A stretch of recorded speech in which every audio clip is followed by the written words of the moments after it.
That's Mr. and Mrs. Smith bourbon right there. No, it's not. It is. That is garbage. What is that? That's So like, you saying that the bourbon is garbage? No. Because I know the guy, Russ. That's my guy, and that's my favorite bourbon. that's And like, you say it is. It's probably watered. Is it watered down now? Because you maybe it's watered down. And it's called Mr. and Mrs. Smith. Mr. and Mrs. Smith. So what's your? Give us your review. Honest review. If you like tea, then you would like that bourbon. I'm being pumped right now, am I not? That was cute. That was clever. That's funny. That's funny. Oh, everybody was in on it. Oh, everybody's funny now. Hey there, everyone. Craig Melvin here, and this is Glass Half Full. And our guest today, it's probably someone you know. Anthony Davis. Anthony Davis, gone from the south side of Chicago, one and done at Kentucky, although as you'll hear, that wasn't his original choice.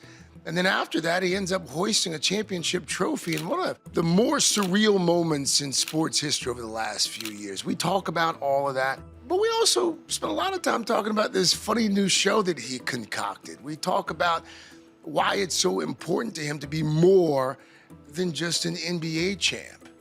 Certainly hope you'll enjoy this edition of Glass Half Full. All right, Anthony Davis, welcome. Welcome to Glass Half Full. Thank you. We start every episode with a toast. Okay. All right. So to what are we toasting? To a great show. To a great show. Oh, To a great I like show. that. To a great Oh. show. Would Anthony consider himself a glass half full guy or glass half empty guy? Glass half full. Always. Always. Why? No matter what. I always try to see the silver lining in everything. Yeah. No matter what happens, right? It's always a greater purpose. And I never want to look at myself as half empty. Like, no, I'm not where I want to be probably now. Yeah. But we still got half the glass. You know, let's get Yeah. the rest. So I'm always looking at the glass half full instead of half empty. How could you say that you're not where you want to be right now? You're an man. NBA champion, all-star, like NBA 70-50. Like seems like you got gold medals. Like what's left? It's a lot. I mean, haven't got an MVP, haven't got Defensive Player of the Year.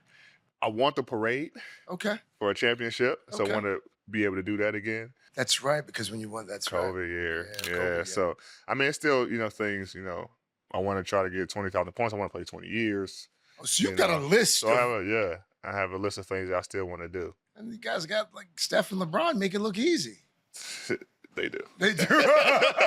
They do. We like to focus on the moments that really sort of shape and mold people personally and professionally. Looking back on your career, looking back on your life, is there a moment that you could point to where you could say, you know what, that's when Anthony became AD? Yeah, I do. So it's a crazy story. So I was 6'3", basically my entire life. Yeah. All right. Going into my junior year of high school, I grew 7 inches. All right. So I went from 6'3" to 6'10". In 1 year? One summer. In a summer. Not even a year. In one summer in 3 months. How many inches? Right, 7 inches. All right. I try out, I'm playing local basketball. Yeah. Like, to me, I'm really good. Like, man, I'm really good. And then I go for this AAU team, go try out. This Nike guy, approaches my dad, like, hey, we want your son to play for our AAU team. My dad, like, give it a try, and I go out to the tryouts. And these guys are running faster than me, jumping higher than me, making more shots, blocking shots, stronger. Yeah. And I'm like, I stand no chance. Get in the car, and I tell my dad, I'm like, I quit. Like, I don't want to play AAU basketball, like, because I felt that I wasn't good enough. These guys are way better than me. He like, play the first tournament. Let's see how it goes. Yeah. Okay, first tournament is that weekend. I played the first tournament. The very first game is against LeBron's team. Right? Oh. And at this time, I'm 17 years old. The first 6 minutes of the game, I roll my ankle. So I only play 6 minutes. Roll my ankle bad, out for the rest of the weekend. And I have 6 points, 6 rebounds, and like 3 blocks. Done for the tournament. And I'm like, see, this is why I didn't want to play. I'm not good. I told you, Dad. Exactly. I told you. We get back to the house. stay for the rest of the weekend, get back home. That Monday, all the mail comes in, and I have about 10 scholarship offers. Mind you, before, I only had one college scholarship offer, and that was to Cleveland State. That's it. So now I'm getting all these schools. And then at that point, I was like, maybe my dad was right. And it's one of those things like, oh, your parents said, and you don't listen to them, but then somebody. And so played the rest of the tournament. And from that point, went from being like basically unknown. I wasn't ranked at all. Yeah. And by the end of the summer, I was #1 player in the country. That's a great story. So at that moment, like just seeing those college offers and realizing like what I'm able to do. Yeah. If I play the actual full tournament, then things can happen. And, I was getting like any college you name, I was getting offers from. So that's when I think the shift happened for me, was like, okay, now it's time to really lock in. Have you ever thought about what life might have been like had your dad said, you know what? Okay, son, you're right. Whatever you want. All the time. Yeah. Like, man, where would I be? I was big into like technology, like computer science, and my dad was like the security guy, so I wanted to be like a police officer and all this. And I'm like, well, 6'10" police officer probably wouldn't have worked. You were a hell of a cop. Exactly. There would have been no crime on your beat. So I think about it a lot, like what if life would have been if I didn't, stick with it. Were you a prankster growing up? A little bit. Not as much as I am now. Yeah. It's like little pranks. Like I'll put jump scares, around the corner, or little spider, on the shoulder, things like that. But you're good at it. I mean, you got me. Yeah, I mean, you got me. Well played. It's a thing now. How did foul play come about? Yeah, so I went to. I'm a big Impractical Jokers fan. Huge Impractical Jokers fan, and I was able to become a guest on one of their episodes. This week on Impractical Jokers, we have the one and only Anthony Davis. Pour this bottle of wine on these beautiful pair of sneakers. Option 2, you gotta pour the wine on your mom. Mom, Anthony Davis did this to you! Anthony Davis did this to you! I always thought it was fake. I'm like, there's no way that they're doing the things that they're doing. Like, it's scripted. There's no way that, like...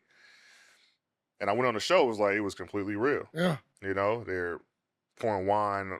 One of the guys poured wine on his mom's head. He ate soup out of a old fireman's boot, walking on hot coals. I'm like, this is insane. Yeah. Like, I would want to do something like this.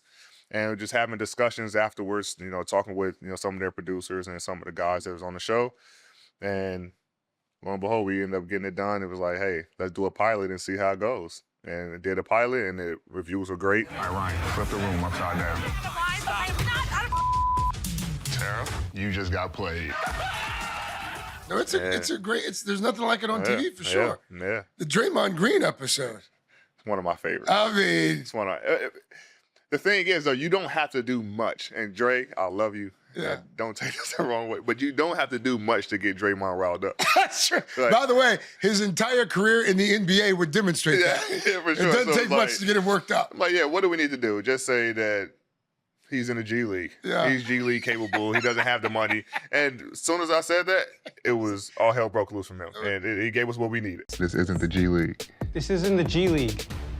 This is the NBA. These are big boy investments with big boy pants. We're all wearing big boy pants. You're talking to a Hall of Famer. I'm gonna leave here because I will you up.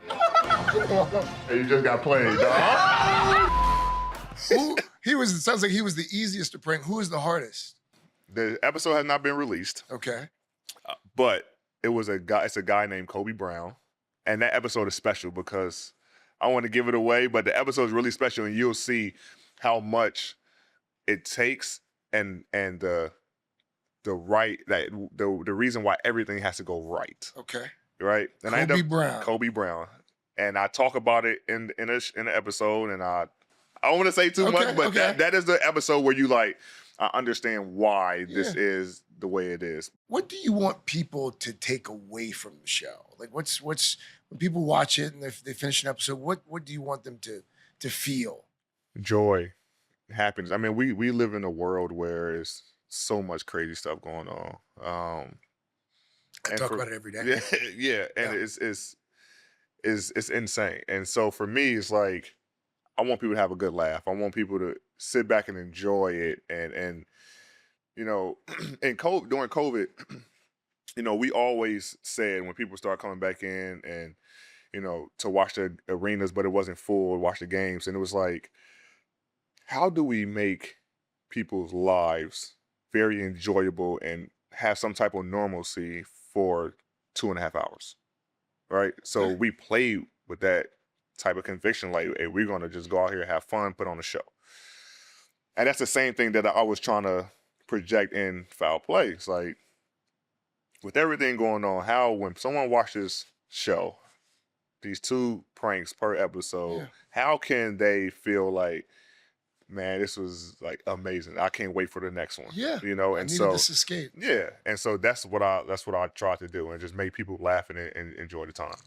One of the things I find fascinating about you, it's the same thing I find fascinating about Shaq, who sat in that same seat a few weeks ago, Mello. He fit right here? He barely fit. And his head and ego are so big, we had to, no, I'm kidding. Don't edit that out either, because my rivalry with Shaq is real. Yeah. You guys have a lot going on professionally. Like you are an elite basketball player, but yet you find time or you create the bandwidth to do stuff like this. Why? Because basketball is going to end at one point in our lives. Like, we look at the entire spectrum of our life. Like, basketball is a short window. You know, my goal is to play 20 years. So you think about it, it's 20 years professionally that I've played. Still got 60, 70 years, you know. So when I'm done, let's say I'm 35, 37, 38, 39, 40 years old. Just say 40 to make the numbers easy, right? Well, I still got 40 years, 50 years to live. What are you going to do? Yeah. Right? So I think having the platform to be, you know, an NBA player and this icon, whatever you want to say, like, we can use this to propel us into our next chapter after basketball. And so for me, production, and like, I've been in a couple movies and been on a couple, you know, sets and stuff, and seeing like all the stuff that goes on behind the scenes, like, it intrigues me. You like it? I love it. Yeah. To see how like something is made, right? You know, where you're using green screen, animation, like whatever it is, and then to see it in a movie theater or on a show. Whatever, you like the creative process. I love the creative process, and it's like, oh wow, that's how it was. That's how it turned out, and it's phenomenal. You know, so even going through the show is like, I know what we did. It's like, all right, we got to edit this and make this look good, and it's like, that's how I came. Wow, it's phenomenal. No, so it's for fun. me, like, I get joy out of that, and I don't like being in front of the camera as much. Yeah. But behind the camera and seeing the producers produce, directing, like seeing everybody do what they do best, and then seeing it all come together at the end is great for me. You've been in front of the camera a little bit. You've done some voice work. Yeah. You voiced the Brow. Yeah. Hey guys, where's the ball?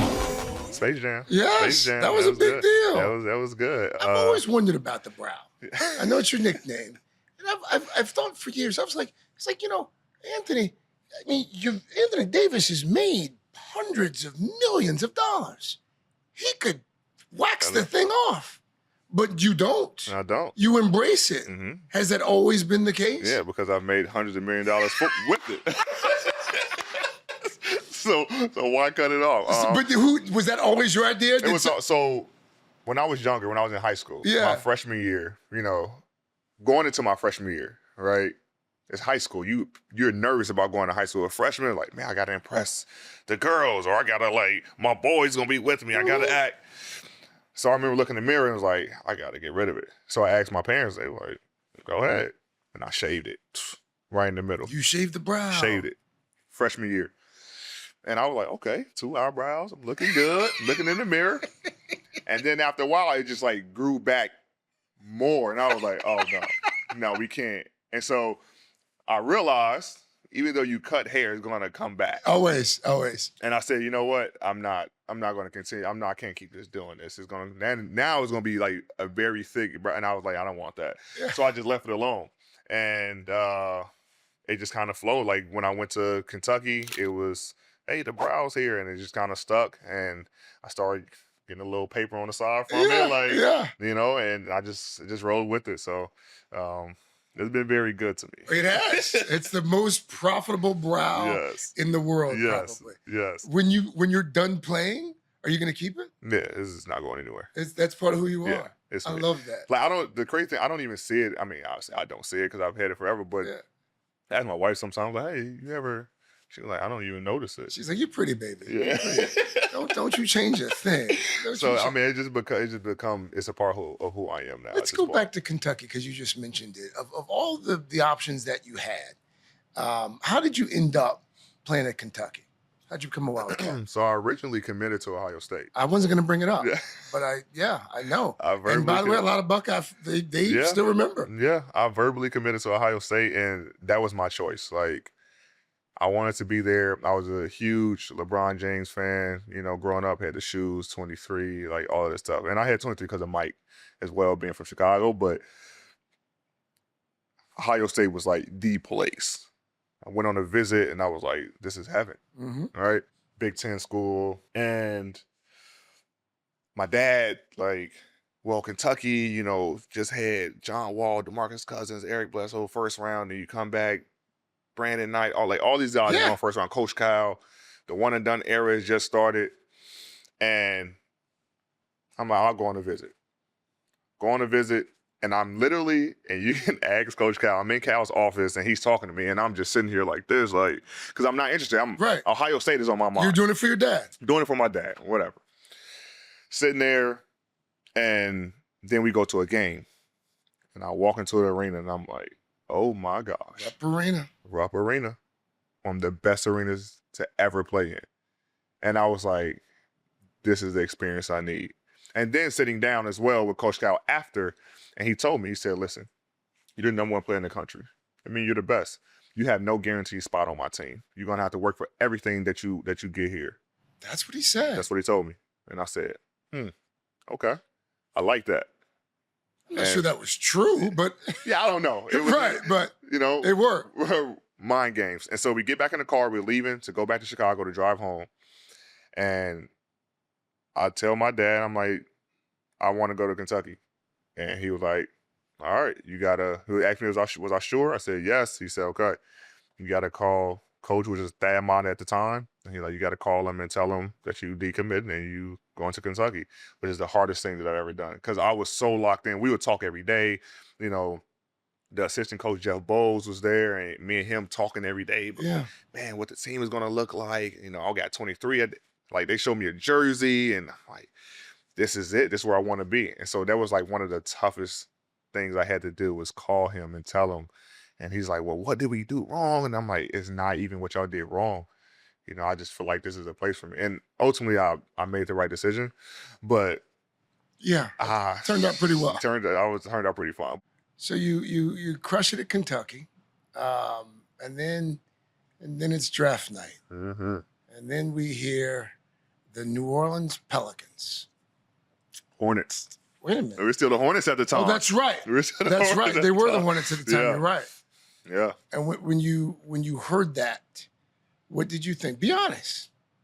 I honestly was just excited to get drafted. Okay. I didn't matter where you played. I was just in New Orleans for the SEC tournament and the national championship game. That's Final Four. right. So, I kind of was used to New Orleans. Well, the other team that could have drafted me was Charlotte if they would have got the number one pick. So I wasn't sure, but I knew I would have been with Michael Jordan. It's like, So New Orleans comes, and I'm like, okay, I don't know anything about the city. Yeah. You know, close to home, only a 2-hour flight. But my time in New Orleans was ended up being great. Yeah. But I was just very appreciative of being drafted and just going number one. I mean, we all knew, but it was I was so nervous on draft day. Why would you be nervous if you knew you were going number one? I didn't know that. I didn't. But most people. Well, everybody knew, and I knew, but I don't know until you hear your name. And I was like, because it could be a pivot. It's know true. what? Strange things have happened in draft night. That's true. Very strange things. So, I wasn't sure, and when I heard my name get called, I was like, okay, it's over. And I was excited to get to. I think I went to New Orleans the next day and was just went straight to a basketball camp. And my time there has been was great until then- like maybe the last stretch. But I wasn't going to bring it up. I wasn't going to bring it up. But then you have a hell of a run in LA. yeah, Hell of a run in LA. NBA championship. And now you're in Washington. Mhm. I wonder sometimes Mhm. with guys like you, guys who have checked all the boxes in terms of championships and medals and yeah. accolades, all-star, all NBA, all this stuff. Mhm. How hard is it for a really good player to play for a really bad team? And that's the thing, right? So I had this, and everybody knows this. I told the owner this. I told GM, everybody, media. Like, when you're looking at the Washington Wizards, right, from the outside looking in, you're like, everybody's right, you know? But when you get into the organization and see how great of an organization it is, like the owner is amazing. Obviously, the city DC is amazing. We are I mean, a very bad basketball team, yeah. for sure. On the flip side, I think it's very tough to go from bad team to like a championship contender. It takes time. Yes. And that's with anybody. I mean, Yes. it could be a team, you know, who's just won and just like not good. So it takes time. It takes a couple years, you know. We're going to pivot from basketball after this, but I wanted to get your take on something. And it's come up a lot over the last couple of weeks because we're at the end of the season. This new rule that the 65 NBA game rule. Yeah. And the 65 game rule, you know, for folks who aren't familiar, you've got to play a certain number of games to be eligible for postseason awards now. And I think a lot of folks understand the thinking behind the rule, but it looks like as a result, there are going to be a number of guys who deserve to be best defensive player in the league, maybe even MVP. They're not going to qualify. They're not going to qualify. Did league overcorrect? I think they fixed the problem when it was the whole load management thing. Guys weren't playing. The owners were getting upset because we paying all these guys just a lot of money and guys are not playing. So I think they tried to correct that problem. But then you have guys who, and I think like the situation, all right, Luka, for example, right? He should be deserving of a nod for MVP, right? Didn't play the minimum number. Didn't play the minimum number, but he also left to go see the birth of his daughter. So I think they're filing something about that to get them 2 games back. And then Wemby as well. You know, if Wemby doesn't play in any of these last games, he becomes ineligible. Yeah. Which sucks because for me, he's the MVP. He's the front runner for MVP for me. So I don't know. I understand what they tried to do a couple years ago with it, but now, you know, it's kind of backfiring because these guys, like you said, who should be eligible for these awards aren't able to because of circumstances that they might not be able to control. This is my favorite part of the podcast. This is where I get to ask the questions that I've always been curious about. Okay. These are quick, these are rapid fire. Your go-to pregame meal? Pasta. Just with butter or marinara? No. Okay. Chicken Alfredo pasta. That's pretty heavy before a game, no? But I eat it 7 hours before. With the cream sauce, though? 7 hours before. It doesn't mess with your stomach? 14 years, never changed it. Pasta Every Alfredo? game day. Every game day for it, never changed it. Your whole time in the league? Never changed it. Only thing that I changed was the noodles. What kind of noodles? I used to have tortellini, then I went to linguine, and now I'm doing rotini. What were you eating when you won the championship? Which noodles were you eating? Rotini. So Maybe that's why I stayed. You stayed with rotini. I stayed. I wasn't expecting that answer. Yeah, Okay. pasta. What's one hobby that you have that would surprise most people? I love to build Legos. You're just layered. What kind? It's funny because my agent called me my last 2 extensions, and I wasn't answering the phone. And he was like, "Man, you just got paid the highest extension in NBA history, and I can't get a hold of you." Sorry, I was building Legos. Like, I apologize. I'm sorry, I took some of the 128,000 million to buy some Legos, and I'm working. I build Legos. Like I have an entire collection of Legos. I love to build Legos. Favorite sneaker of all time? Ooh, favorite sneaker for basketball or off court? Give me both. Both. Basketball, I will have to say the LeBron PS8s. What year was that? Those came out when I was in high school. I was gonna say that's. Yeah, I was in high you school. took it back. That was my favorite shoe. LeBrons. That was my favorite shoe. Off court. Right now, I love the Nike Vomeros. They're so comfortable and light. That's my Okay. favorite shoe now. But of all time, it would have to be Jordan 1s. Yes. It's not Classic. even, yeah. NBA 2K or Call of Duty? Right now, Call of Duty. But when I was on the cover, it was 2K. Of course it was. And I've always wondered about guys who do you play with yourself? All the time. Yeah, who else you gonna play with? I mean, Because you got to see, like, oh man, this ain't true. I shoot better from the free throw line. so that's why you play the game. It's Yeah. like, this game sucks. Yeah, exactly. And then if someone is doing something that they don't do, Yeah. like, yo, this game is fake. And then it pisses you off, and then you just stop playing. Favorite podcast right now? Favorite podcast? Are you a podcast guy? Not really. Glass half full. It's a good one. There we go. Glass half full. Glass half full. Funniest teammate you've shared a locker room with? Funniest teammate. I just got asked this the other day, and I've had so many funny teammates, man. As of recent that I can think of, Najee Marshall. Okay. Najee Marshall. The funniest NBA player I've ever interviewed, before the Olympics, we're out in Vegas, and we did this car wash. The whole team came through one by one. I spent some time with your namesake, the other Anthony, Ant-Man. Mm-hmm. And Oh, you know what? Him. He had my Olympic teammate, yeah, Anthony Edwards, by far. It's not even close. dude. Yes. And I had my son with me. Yes. And my son, he was waiting on LeBron. Yes. He was excited. Yes. Then all of a sudden, Ant-Man comes in, and he's just wanting, and he doesn't even try to be Yes, funny. and that's what makes it even more fun. Like, Right. He doesn't even try to be funny. He's being himself. I asked him, I was like, if you didn't play basketball, what Olympic sport would you compete in? Everything. And he was like, swimming. I was like, oh wow, you swim? He's like, no, I don't even know how. I was like, well, how would you compete in swimming? It's just him. And then he starts naming each teammate and explaining why they would suck Yes. at swimming Yes. and why he would beat them. Yes. And by the end, I'm like, maybe he could Yeah. win. Maybe When he's he in the could Olympics, win. he's going around challenging other sports and say, I'll beat you. And yeah. 2 questions for the road before we let you get out of here. What is one moment that Anthony's still chasing? One moment. On the court, off the court, just in You general. know what? Give me off the court, because you've already said on the court you want more Off the court, championships. how to be the perfect father. Oh, it's not possible. I know. That's why I'm continuing to chase it. Like, I feel like at times, and my wife, we like have arguments, you Yeah. know.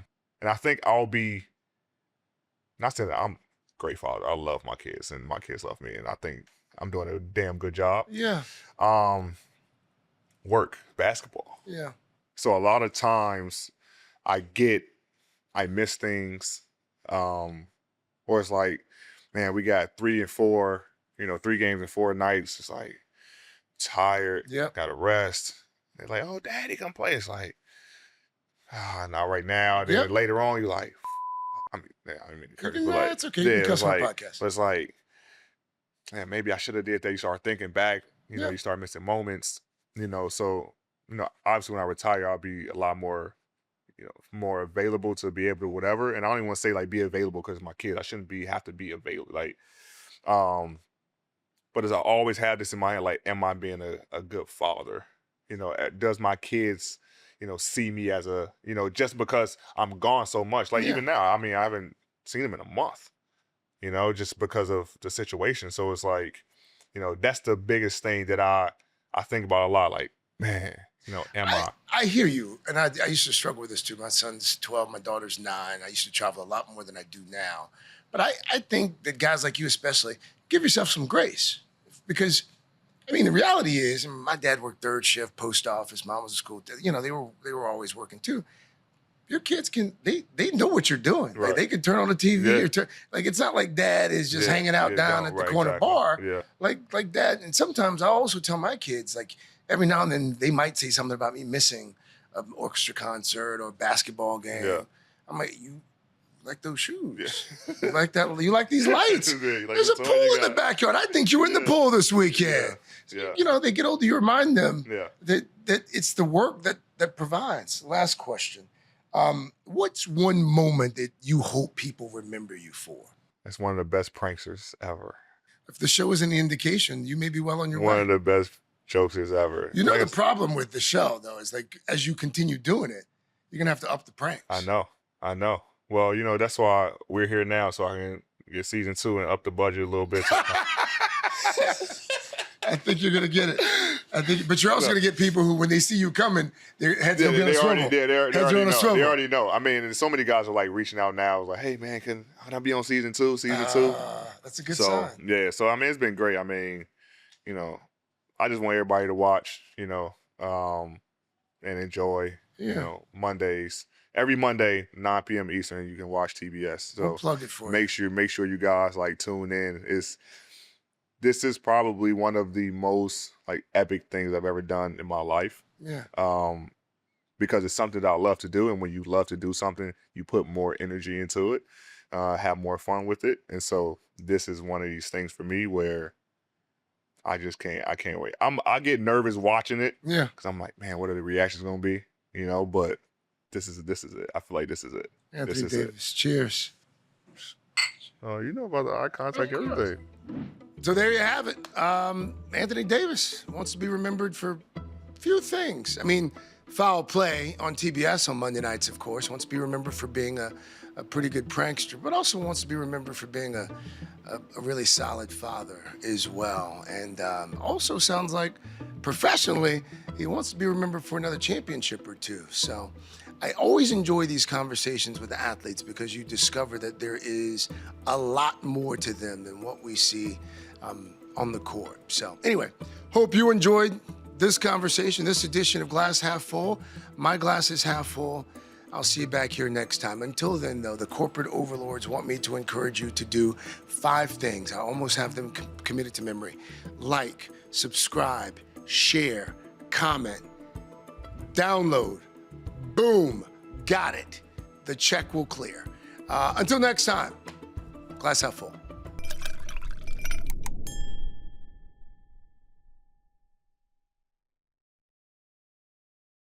Hey, thanks for watching. And don't forget, you can catch the Today Show every morning on NBC or take Today when you're on the go. Just follow the Today podcast on Apple Podcasts, Spotify, or wherever you listen.